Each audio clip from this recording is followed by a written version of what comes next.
দয়া করে সম্পূর্ণ ভিডিওটি দেখবেন, বিশেষ করে যারা সেকেন্ড হ্যান্ড গাড়ি অথবা পুরাতন গাড়ি কেনার কথা চিন্তা করছেন তাদের জন্য এই ভিডিওটা খুবই গুরুত্বপূর্ণ। পুরাতন গাড়ি কেনার ক্ষেত্রে যে বিষয়গুলো দেখতে হয়, প্রথমে হচ্ছে ইঞ্জিন কন্ডিশন। গাড়ির সবচেয়ে গুরুত্বপূর্ণ হচ্ছে ইঞ্জিন।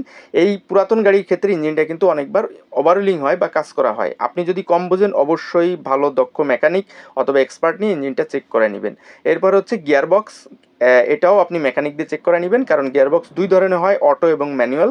তো ম্যানুয়াল গিয়ারবক্সটা কিন্তু সার্ভিসিং বা মেনটেনেন্স করার পরও কিন্তু ভালো সার্ভিস দেয় অনেক সময়, কিন্তু অটো গাড়ির ক্ষেত্রে, অটো গিয়ারবক্সের ক্ষেত্রে কিন্তু ভালো সার্ভিসটা পাওয়া যায় না।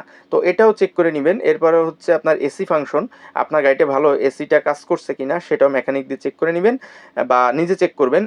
এরপরে হচ্ছে আপনার গাড়ির সাসপেনশন সিস্টেম, যেটা গাড়ির ঝাঁকুনি রোধক। আপনি নিজে গাড়িটা চালাবেন অথবা আপনার মেকানিক বা এক্সপার্ট দিয়ে গাড়িটা চালিয়ে নেবেন, সাসপেনশনের কন্ডিশনটা ভালো করে চেক করে নেবেন। এরপর হচ্ছে গাড়ির আউটসাইড লুক, বিশেষ করে আপনার গাড়ির যে বডিটা, কারণ পুরাতন গাড়িটা বেশ অনেক সময় অ্যাক্সিডেন্ট হয়, কয়েকবার অ্যাক্সিডেন্ট হয় বা একটা দুর্ঘটনা ঘটে। অনেক সময় যারা গাড়ি বিক্রি করেন তারা ডেন্ট পেন্ট করে গাড়িটা বিক্রি করে, যাতে সহজে চোখে না ধরা পড়ে।